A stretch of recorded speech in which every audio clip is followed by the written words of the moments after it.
मेरे YouTube channel में आप लोगों का बहुत बहुत स्वागत है। आज मैं उत्तराखंड वालों के लिए वैकेंसी लेकर आया हूँ, क्योंकि उत्तराखंड सरकार ने वैकेंसी निकाली है क्लर्क के लिए, कैशियर के लिए, ब्रांच मैनेजर के लिए और असिस्टेंट मैनेजर के लिए। तो ये उत्तराखंड वालों के लिए एक बहुत बड़ी वैकेंसी निकल के आई है। लेकिन ज़्यादा वैकेंसी नहीं है, लेकिन एक ये बहुत अच्छी वैकेंसी है जो बैंक में काम करना चाहते हैं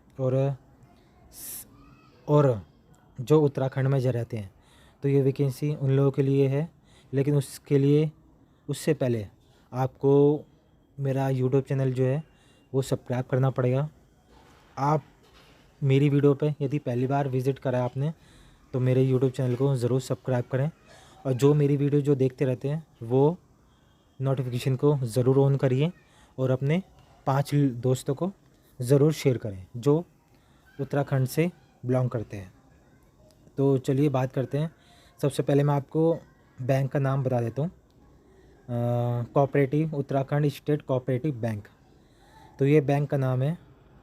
2 से 3 वैकेंसी निकली है, और इसका जो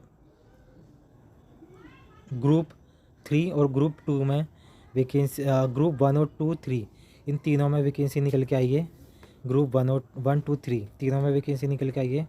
कोऑपरेटिव बैंक ऑफ लिमिटेड ये वैकेंसी है, और इसका जो शेड्यूल जो है वो मई जून का है, यानी कि अगले महीने मई जून का ही है, क्योंकि मई जून में ही इसके पेपर वगैरह हो जाएंगे और आपका जो रिज़ल्ट है वो 1-2 महीने बाद आपको मिल जाएगा। यानी कि जल्दी जल्दी आपको पेपर भी हो जाएगा और रिज़ल्ट जो है वो जल्दी ही मिल जाएगा।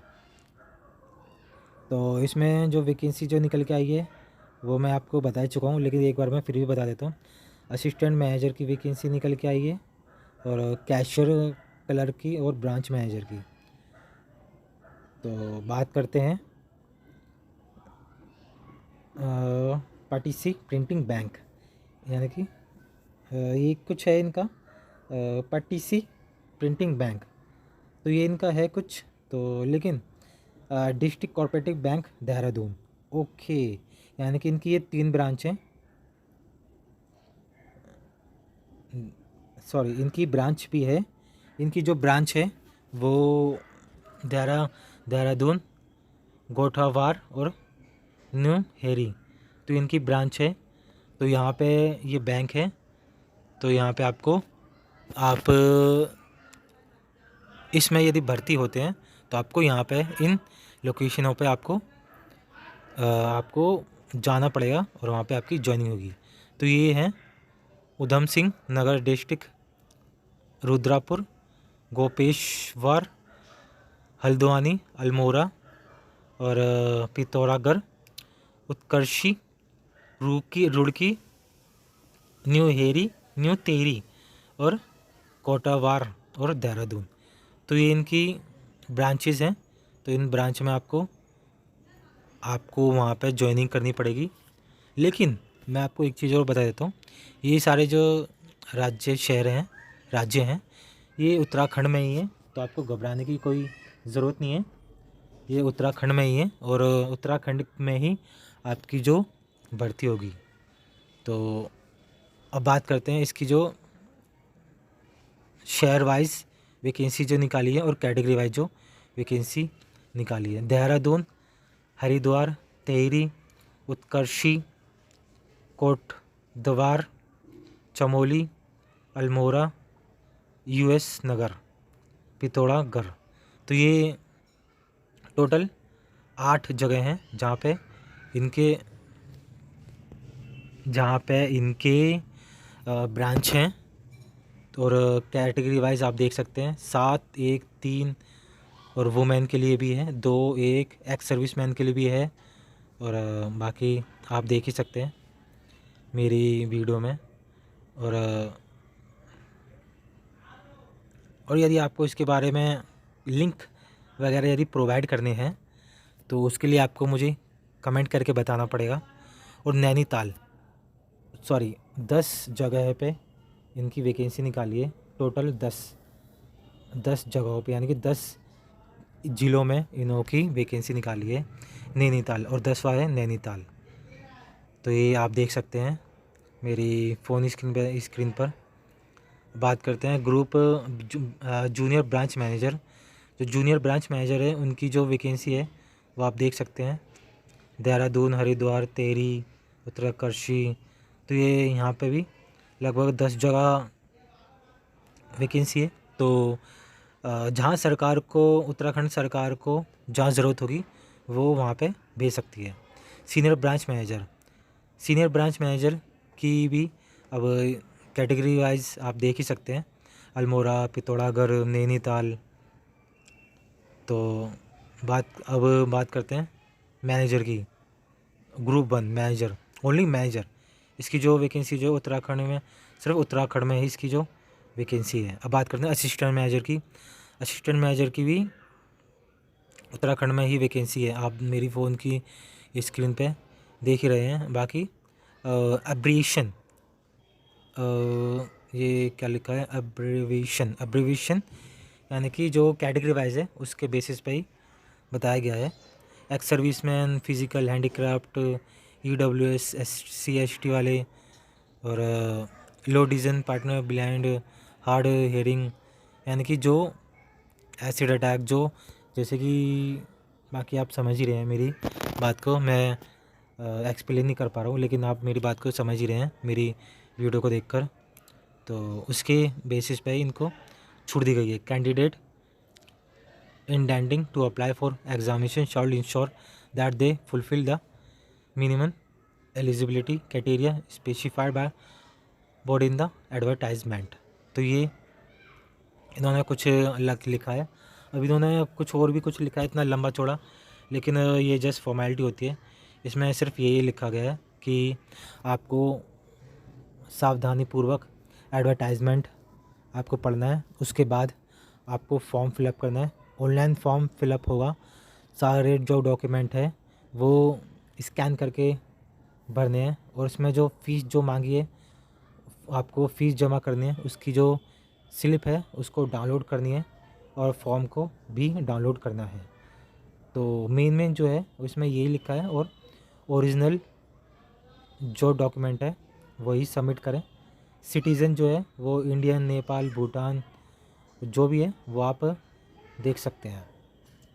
बाकी जो छूट जो बताई गई है वो कैटेगरी वाइज आप देख ही सकते हैं। SC/ST वालों के लिए 5 साल की है, और बाकी जो छूट है उनके लिए 10 साल तक की छूट है, और जो एक्स सर्विसमैन और जो बाकी आप समझ सकते हैं उनके लिए 5 साल तक की छूट है। और छठा जो फ्रीडम फाइटर जो हैं उनके लिए भी 5 साल की छूट है। अब जो एजुकेशन जो मांगी है जूनियर ब्रांच मैनेजर के लिए ग्रेजुएशन मांगी है, रिकॉग्नाइज से लिए, जूनियर सीनियर के लिए दोनों के लिए ग्रेजुएशन मांगे, साथ ही साथ कंप्यूटर डिग्री, कंप्यूटर कोर्स भी होना चाहिए। असिस्टेंट मैनेजर के लिए क्या चाहिए, ग्रेजुएट डिग्री होनी चाहिए, इकोनॉमिक्स, कॉमर्स और स्टेट मैथ विद 55% मार्क्स होने चाहिए। बाकी आप मेरी फ़ोन स्क्रीन में देख ही रहे हैं। वो मैनेजर के लिए ग्रेजुएशन डिग्री होनी चाहिए 60% मार्क्स के लिए। बाकी और आप मेरी फ़ोन स्क्रीन में देख रहे हैं, और कैलकुलेशन परसेंटेज किस तरीके से निकाली जाएगी वो आप देख सकते हैं।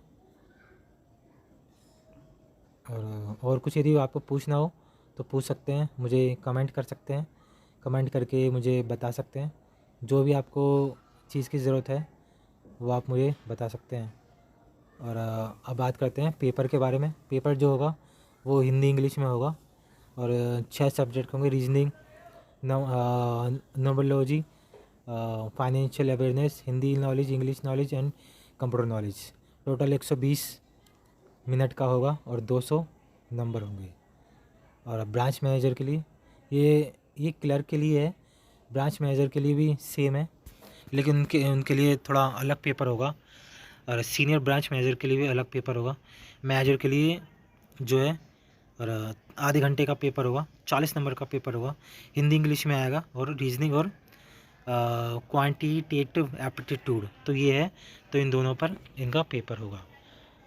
और नहीं, और भी है, financial, English, Hindi, computer science. Total सबका जो है 120 मिनट का होगा। 200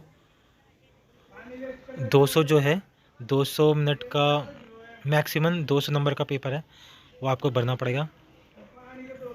central outside new Delhi, Dehradun central, यानी कि आपके जो सेंट्रल है वो कहाँ का पड़ेंगे, देहरादून, हल्द्वानी, रोहतक, न्यू दिल्ली, लखनऊ, मेरठ। ये 6 जगह आपके उत्तराखंड, 6 जगह आपके ये उत्तराखंड में यदि आपको चाहिए तो यहाँ है। यदि आउट ऑफ उत्तराखंड चाहिए तो ये 3 लोकेशन आपको सेलेक्ट करनी पड़ेगी। उसके बाद जो है उसके बाद ऐसा कुछ है नहीं। जो मेन है वो मैं आपको बता ही चुका हूँ। बाकी जो है आपको डॉक्यूमेंट जो है वो सारे अपलोड करने हैं। अपलोड करने के बाद बाकी जो मेन जो है वो मैं आपको बता ही चुका हूँ। जो मेन है वो मैं आपको बता ही चुका हूँ जाकि। और डिस्क्लेमर भी है, डिस्क्लेमर आप देख सकते हैं। और अनाउंसमेंट क्या है, अनाउंसमेंट कुछ नहीं है, ये जस्ट फॉर्मेलिटी है और कुछ नहीं। और जो मेन जो डिटेल थी वो मैं आपको बता ही चुका हूँ। और आपसे रिक्वेस्ट है मेरे यूट्यूब चैनल को ज़रूर सब्सक्राइब करें। और जो पहली बार आए हैं, है ना, जो पहली बार आए हैं तो वो भी ज़रूर जो पहली बार आए हैं वो तो सब्सक्राइब करें ही करें। बाकी जो मेरे जो रेगुलर जो मेरी वीडियो को देखते हैं वो लोग 5 लोगों को शेयर करें। और मेरी वीडियो देखने के लिए धन्यवाद।